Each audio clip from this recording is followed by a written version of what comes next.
Founded in 1971, Close-Up is a nonprofit that partners with schools across the country to design challenging and hands-on programs in Washington, D.C. Using the nation's capital as a living classroom, our instructors work with students to relate each site, speaker, and institution to a critical question for a historical theme. Learning about the characteristics of all the great past leaders of the United States and their characteristics so I can be a leader myself in my own community. I encourage students all across our country to get involved in Close-Up and involved in America.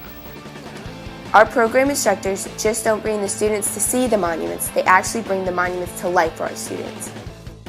What I like about Close-Up most is that the instructors aren't tour guides, they're actually instructors. Yes, Heather. Okay, the KKK. Let's take 2 steps forward.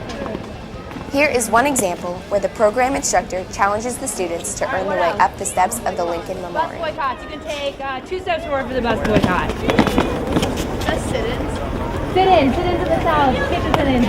Let's do another 2 for sit-ins. So right now we're standing around the actual spot where Martin Luther King gave his speech on August 28th in 1963. And if you turn around and you look out in front of you, you can picture this mall. And it was a hot day, and there were over 300,000 people here, and Martin Luther King spoke. I have a dream that my 4 little children will one day live in a nation where they will not be judged by the color of their skin, but by the content of their character. I have a dream today. That's what I liked about Close-Up, that it's more than just a field trip. You're seeing all of these sites, but it's a workshop as well. You're debating the issues, you're tying it into current events. In addition to exploring key monuments, Close-Up students have a chance to participate in debates with Washington policymakers. Here is a clip from our signature domestic issues debate.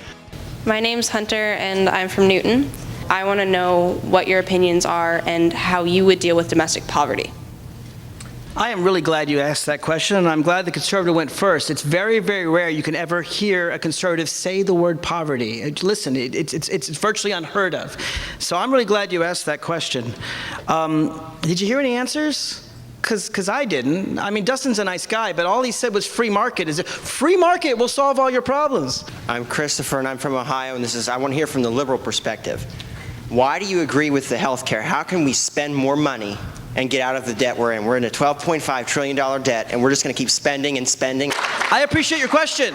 There are a lot of people that feel like the way you do. And in fact, while all the Republicans were in power for the last 8 years, I was saying, why are we spending all this money on pharmaceutical companies? Why are we spending all this money on oil companies? Why are we spending money on a needless war in Iraq that never attacked us? Close-Up does an excellent job of connecting kids to DC and all that's going on inside the Beltway. That's one of the things that makes Close-Up such a powerful program. It makes it so close to our hearts as educators.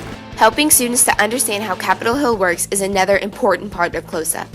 Instructors use a mock Congress activity to introduce the legislative process.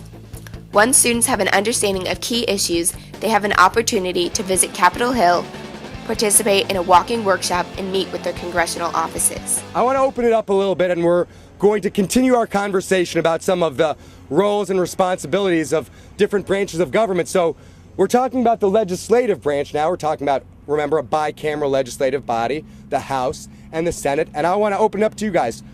Where do members of Congress, where does senators and representatives, where do their powers come from? The Constitution describes the powers the legislative branch has. What are some of the powers and responsibilities that the legislative branch has? They declare war. Congress has the responsibility to declare treaties with other countries. They decide how we spend our tax dollars and they collect them.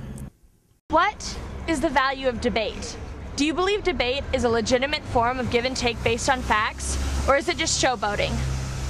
Debate is a very important part of our function here, because it gives me the opportunity to better understand the viewpoint of somebody maybe from Galveston, Texas, or from the Hurricane Katrina area. We don't have hurricanes, so I don't really understand what a hurricane is like and how devastating it is to a family. But then they don't necessarily have the drought situation in a rainy area that we would have. And so I have to make my best pitch of why I think there needs to be drought funding. They make their best pitch of why they think there needs to be hurricane relief funding, and the debate begins.